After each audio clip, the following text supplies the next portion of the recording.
Today we're talking to Canadian author about her new book called Controlled. Please welcome Becky Komant to the program. By the way, you're listening to Hollywood's Up and Close. I'm Rick Anthony. For my audience, what authors do you admire, read, and enjoy, and may have influenced your book, The Controlled? You know, to be fully honest, I don't have a lot of time to read. That's the funniest part of all. When I read, I usually read more for educational purposes, more in the health and wellness. So as far as authors in my genre, I've just picked up the Laura Lee Livewire book, and I've opened that up, and I'm really, really starting to enjoy that. So I'm sure there's going to be more to come with that. But I'm so busy. I have 4 kids. I run my own business, and I'm writing as well. So all in all, I've been inspired from so many different things. Definitely. I know, but your book cover looks like a suspense movie. Well, you know what? Who knows? It might be one day. No, I understand, but I'm just saying, your subconscious dived into this, or because this is about a controlled environment, it sounds like, with evil, lurking. Yeah, you know what? I think there's a lot of dark sides out there that, a lot of people on the inside will see in certain situations that the outside world doesn't see.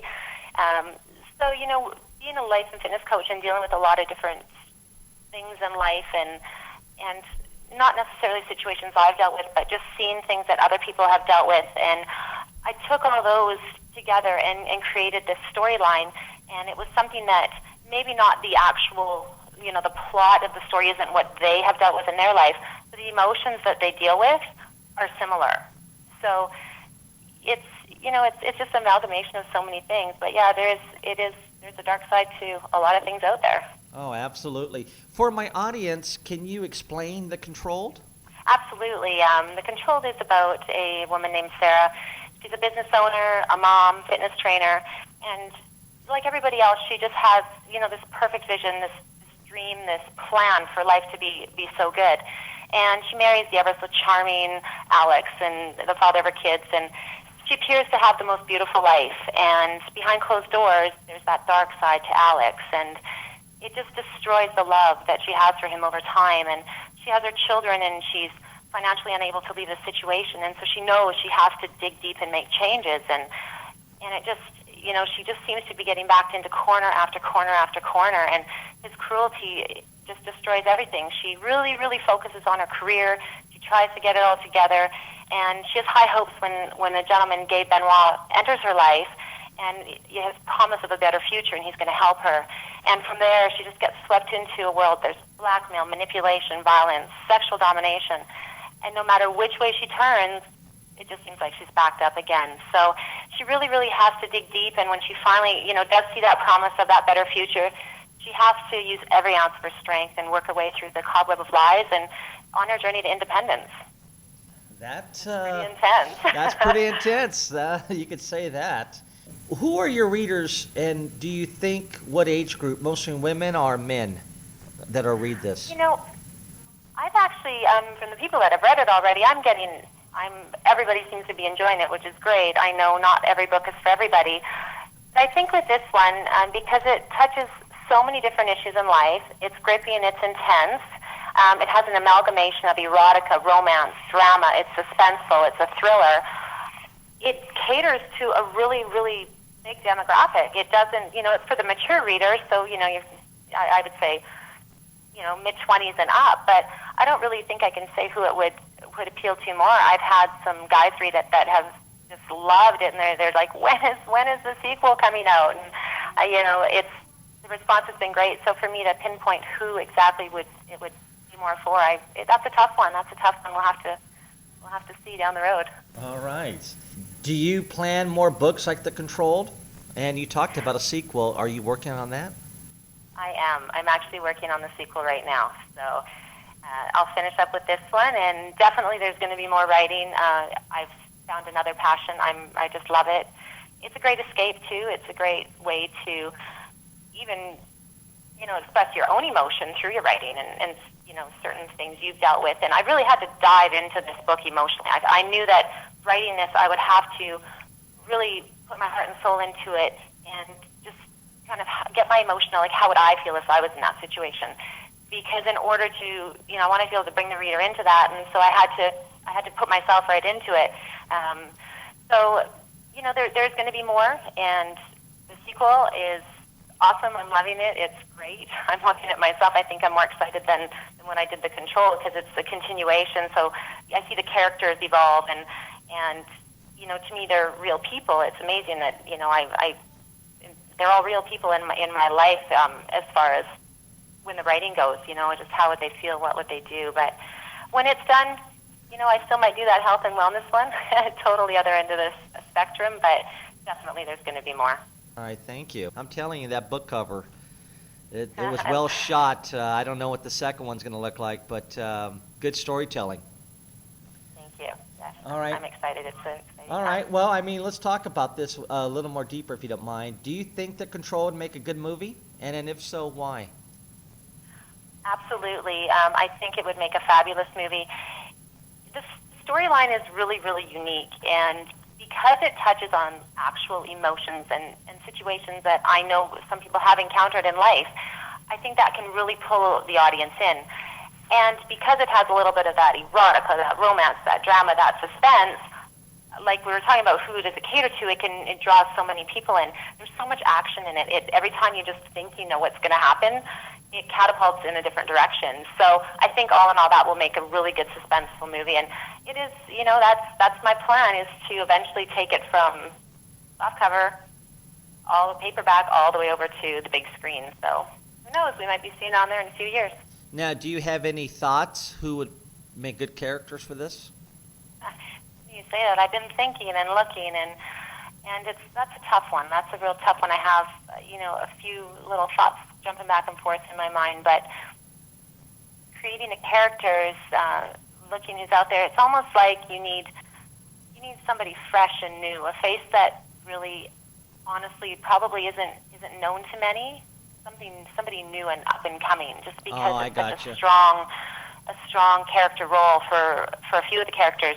So I think it's important that a lot of times when you see a movie and you attach that movie star to a specific movie, and sometimes it's hard to get that out of your mind. Yeah, that's the role true. That they played. So I think with this being such a strong storyline and the personalities and the plot so unique, I think somebody more up and coming and kind of new in that industry would probably fit it quite well. It's like the cover. When I found the cover for the book and designed it, the minute I saw it, I knew this was it. It just fit perfectly with the story, and I'm sure the same thing will come when I have this idea and I see somebody that I feel would fit the part of the character. It will you just know, you feel it. Right. I'm going to digress a little bit, if you don't mind. What did you learn with your first book, with the storytelling? What obstacles did you overcome? Obstacles? Well, a few things, actually. Number one is I was very secretive when I was writing my first book. I convinced people really close to me that I was writing a recipe book, believe it or not. Okay. So for me, it was a good private time. It was a time that I could express my emotion. But I think I learned a lot about myself, actually. I've learned a lot about, I did a lot of studying into different personality traits and characters, and a lot of reading online, just to kind of get a better understanding and feeling for narcissism and things like that, and people with sexual disorders or sexual addictions, things like that. So I think we learn in life what we're willing to live with and what we're willing to not live with. When when I read the story through again myself and think about it, I'm just like, wow. I'm sitting there thinking, Sarah's an amazing girl for having strength and working her way through all these cobweb of lies. So I even took from the book and I wrote it. So that's pretty, I think that's something I learned in life.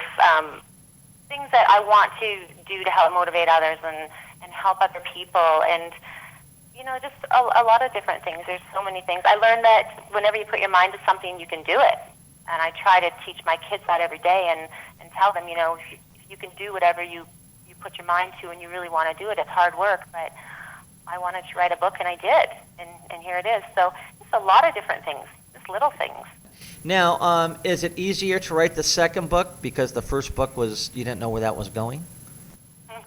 You know, definitely. I actually had this story kind of, like I said, brewing in my mind for a while. So when I timelined the first book out, it was really difficult on where to end it because I had so much that I knew it would, there would be a sequel or possibly a trilogy. So ending the first was probably the biggest challenge actually with writing The Controlled.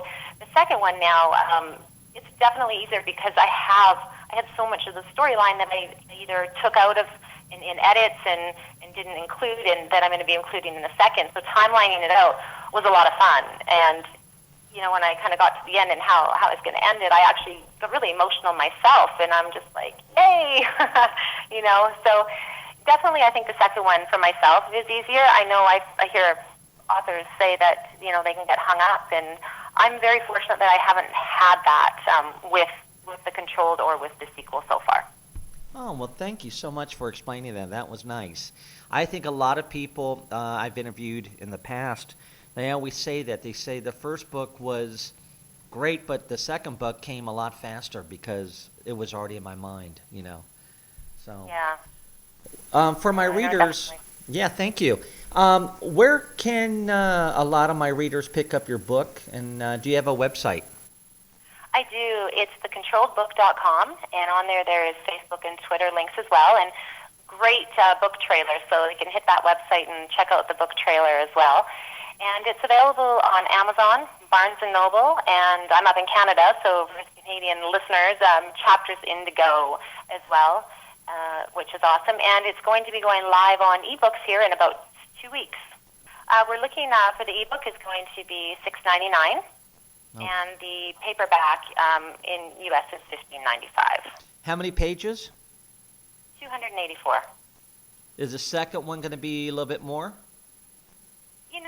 It's hard to say. I learned with the first, it's really hard to put an exact number to know where it's going to end. But I would say it would roughly be in the same or maybe a little bit more, yeah.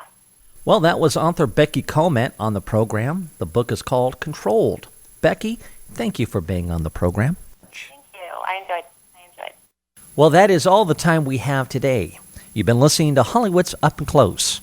I'm Rick Anthony.